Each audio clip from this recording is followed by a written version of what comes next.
So is this font correct, or do you want a little bigger? Okay, let me just increase the font size. Global option, appearance to be 18. Apply. Yeah, this must be fine, right? Yeah. Okay, so what I have done, I have taken the Nile data set. If you mark in the console question Nile, that will give you the Nile data set, the description about the Nile data set here. And if you just plot the Nile data set, that's how it looks like. If you want to little bit put a grid or something, maybe color equal to blue, so this kind of helps. You can do LWD equal to 2,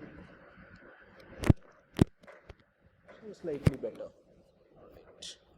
Now this is the original raw data set of Nile, and now you want autocorrelation function to be plotted. Then all you have to do if you just say question mark ACF autocorrelation function and enter in the console, it will give you the auto and cross covariance and cross correlation function estimation. With the lag, it will give you the ACF, PACF, PSA, CCF. So these are the three functions that you have. Now what I have done is, I have given a default I provided maximum lag to be 50, but what you can do is you just give a ACF and then the Nile. Nile itself is saved as if you just say STR stands for structure Nile. So it is time series. It says here it is time series. So for some reason this monitor is cutting out the side of the thing. So the time series here, it means time series is a data type in R, like array matrix. Time series is a data type. It is already being saved as a time series data type. The advantage of time series data type, it always, the index and everything always separately saved. Been sort of a dictionary kind of feature. Index is sort of a dictionary kind of feature here. And so for example, if you just say Nile and quote unquote give a index number, it will give you the values. So all those things you can do. I think I should do a session on the time series data type and the zoo data type, so that those are very useful, I think if you are handling with R. And then if you just give ACF and run this piece of line, just one line, ACF 9, then it plots, by default I think it plot up to lag 20. You can see the things much more granular, but then what you need to do, if you go to the help, you need to provide a lat.max. If you want more to be, then increase the lag.max or maximum lag allowed to be safe up to 50. Now if you do that, so it will give it to up to 50. Now remember that you have data set. In your data set, how many samples you have? In the Nile data set, you have 100 years of annual data. So effectively you have 100 data points, right? So if you ask for more lag, then what happen after 50 lag, you won't have enough data to calculate correlation. So if you go for 60 lag or something, it will do something, but I don't think, yeah, it is doing something, but most of the time very large lag of lag 60, lag 70, when you have sample size only 100, obviously you have lesser sample available for high lag computation. So those lags correlations are not very easily accessible or reliable. Rather, the word I would like to say, not reliable. Okay, now what you can do, you can write ACF fit. Okay, now what it will do, let me just delete the plot, and if you run ACF fit, this third line again, it will generate the plot. At the same time, it will give you all the necessary informations that are required. For example, it gives you the ACF values, it gives you the type, unused, series itself, and the lag values. So what you can do now, you can just say lag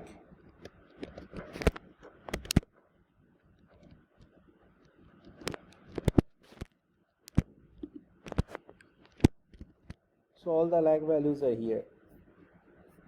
Okay, and then if you just say ACF fit $ACF, just run this part, all the corresponding ACF values are there. Now you do a plot.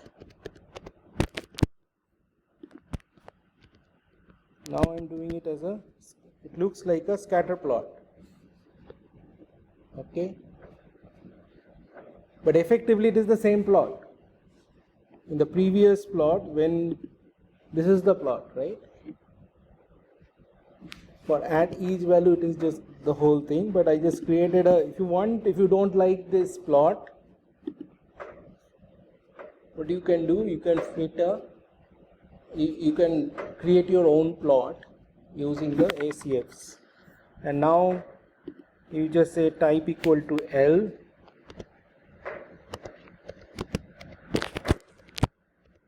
maybe a line width equal to 2. So you can create, you can do a lot of stuff like this. Instead of type equal to BUD, so it can do a lot of other things, and then you can put PCH equal to 20, and then you can do, give a AB line H equal to 0, color equal to red,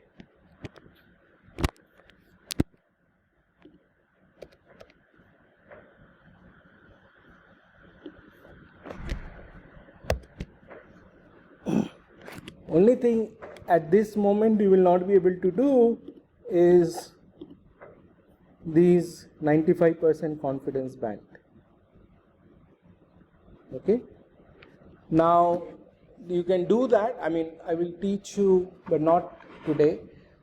There is, as I said, maybe by the end of the month we will be there where I will be able to teach you how to compute this confidence band. At that time you will be able to get the basically standard error, then multiply the standard error with 1.96 or 2, and that value you can plot as a AB line, and then you will be able to do not only this, you can also plot the AB lines. In some time, what people do, people on these, remember that this is you are calculating this autocorrelation function using pure raw data. So there is some sort of a noisiness is there. In some papers, some journals, if I have seen people try to fit a nice smoothing curve along these points to get a, okay, this looks like this, probably the function, that smooth function, that is autocorrelation functions to get in. So this type of things I have seen, I have noticed. So these are just some idea about how to present autocorrelation function. The take-home message is simple.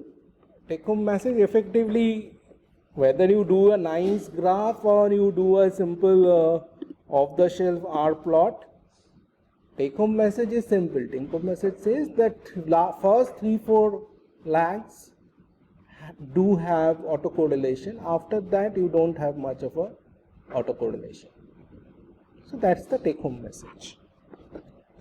Then we discussed the air passenger data set. So I took the air passenger data set and then create the data frame with, this is the data that I showed you. First few lines I showed you, right?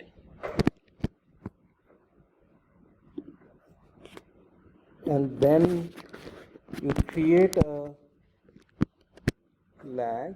You can see I have created a lag column. Then these two lines, first I took the n number of rows in the data set, and then basically from 1 to n minus 1 values I put it into the third column in the row 2 to n, just one row down, right? Whatever 1 to n minus 1 values, they are the lag for 2 to n, right? So I just took the 1 to n minus 1 values from the second column and put it into the third column. Okay, so run that. See, 112 is not here, 118 is here, 132 is here, in this way. Oh, that's all I have done. 390 is here. This is the lag value of the 472. That's all I have done. And then I printed head of the DF.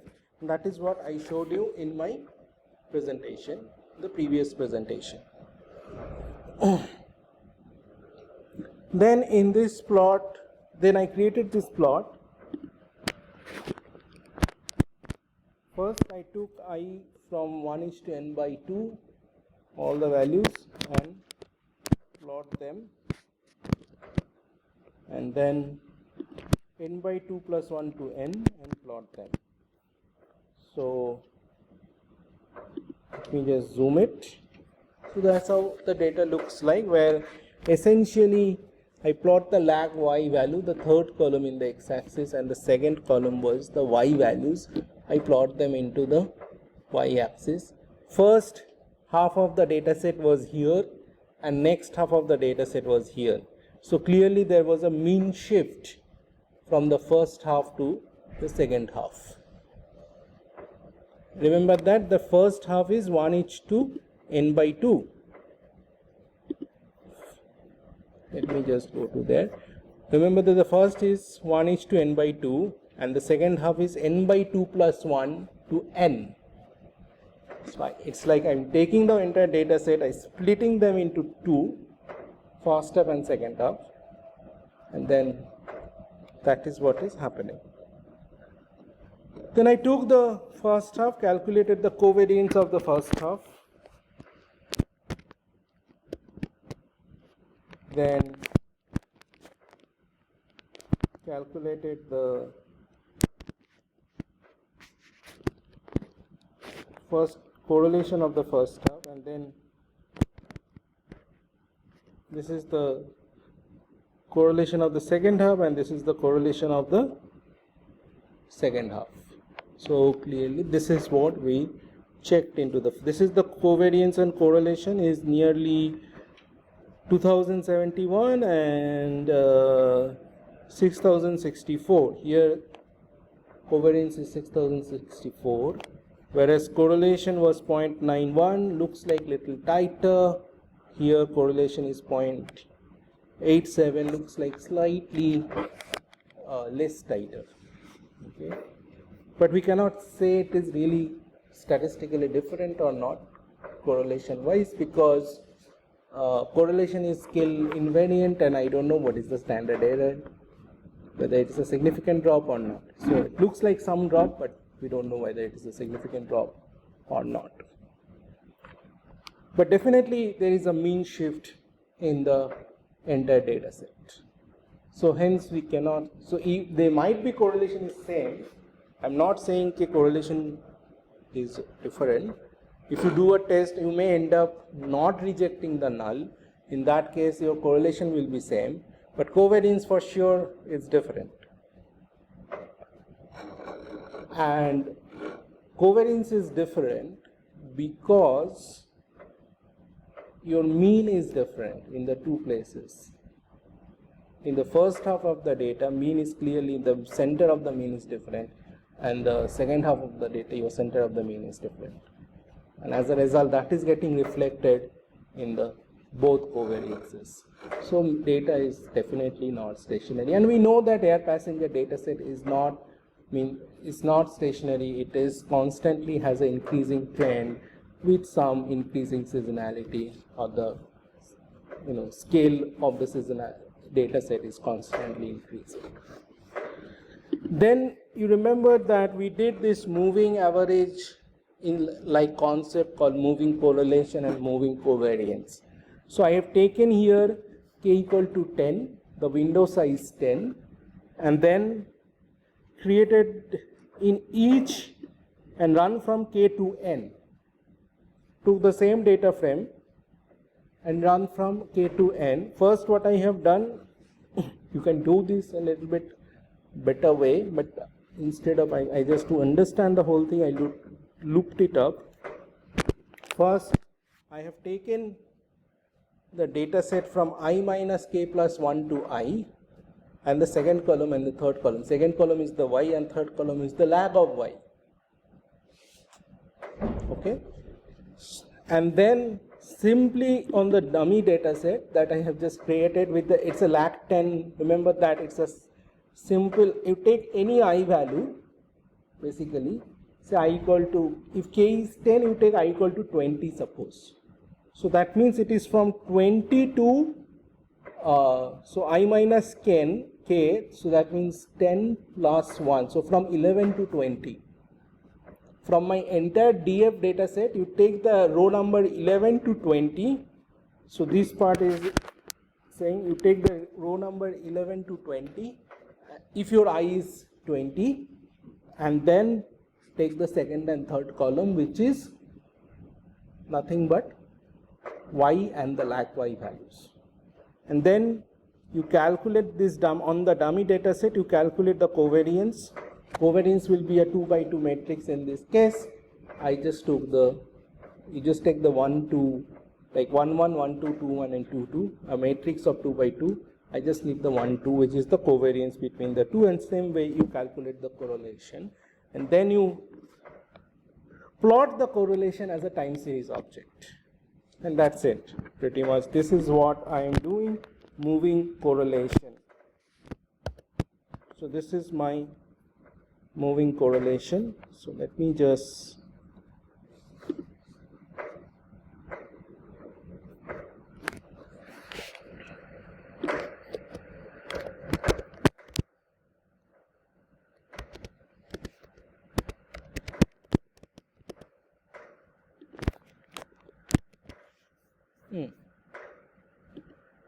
a nice interesting correlation structure that we are seeing. So clearly correlation structure, the moving correlation structure is changing with a nice interesting seasonality, and the correlation over the year have increased. This autocorrelation has increasing trend as well. So interesting thing, we don't know, we will see. Then I have taken the EU stock market data. So if you just say head EU stock market, so DAX is for the German stock exchange, SMI I think Swedish, if I'm not mistaken, CAC is French, and FTSE is for the London Stock Exchange. So I have taken the DAX one. So now this is, I'm calculating, so this is the simple DAX. Now this is, I'm calculating return, which is a log return I have calculated here. Just take the log of the value and then you take the difference, consecutive differences, and then I multiplied it with the 100, because if you multiply with the 100, generally it will be percentage return. It's sort of a percentage return. It helps in terms of, and then if you plot them, this is what we are seeing. This is the plot you have seen in my presentation, in the previous presentation. And similarly, I have again created a plot, same function, and then same kind of code I created for y and the lag y, and then again calculated the probability moving correlation. So this is the moving correlation. This is not as good as air passenger data. This doesn't look, but it looks little sticky. It does look a little sticky. Sometimes it is on the negative horizon, sometimes it is the positive horizon, but it looks little sticky for sure. Okay. Now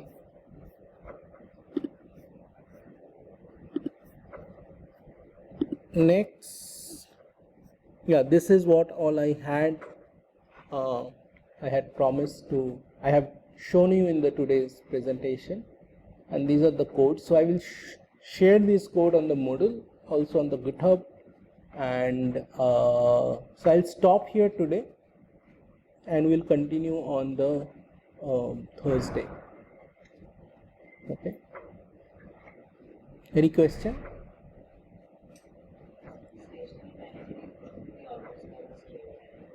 Yeah, so this is a stationary time series. Mean stationary for sure.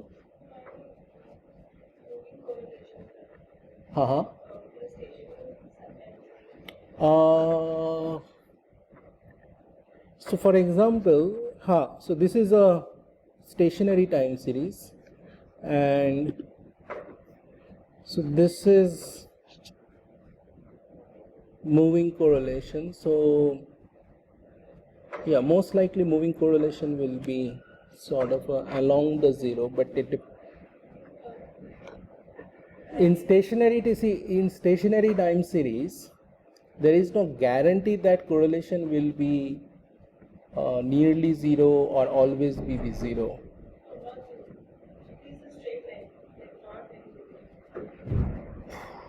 I have to think about it.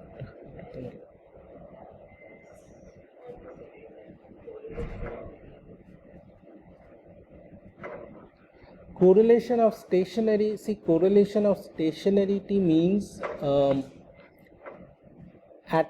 you take any lag. So here essentially it is the lag 1 correlation. Effectively it is lag 1 correlation, because what are we calculating? We are calculating the correlation between second and the third column. What is second column? Y, and what is third column? Lag 1 Y. So how lag 1 Y correlation, lag 1 correlation is changing over time.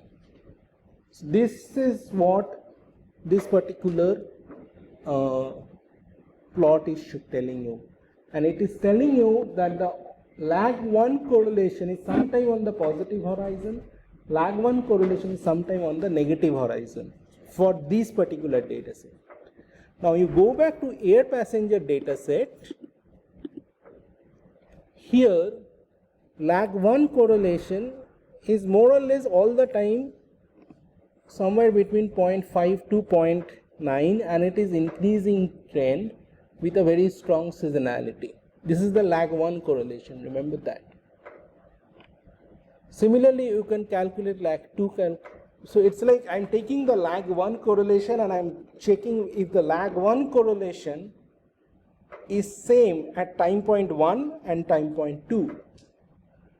Here, clearly lag 1 correlation at time point 2, 20 and lag 1 correlation at time point 120 are very different. So that means air passenger data is not only mean non-stationary in terms of mean, it is also non-stationarity in terms of correlation. Correlation, lag 1 correlation is different at time point 20 and very different at time point 120. Clearly there is a distributional shift is happening. Now you go to the here lag 1 correlation is somewhat hovering around 0. Definitely it is looks like lag 1 correlation is same pretty much everywhere, and this time series, so this is a time series of lag 1 correlations, so they may themselves may be a bit sticky, but overall I can say that they are somewhat similar, so maybe covariance stationarity is okay. Okay, we'll stop here today and we'll continue the next week.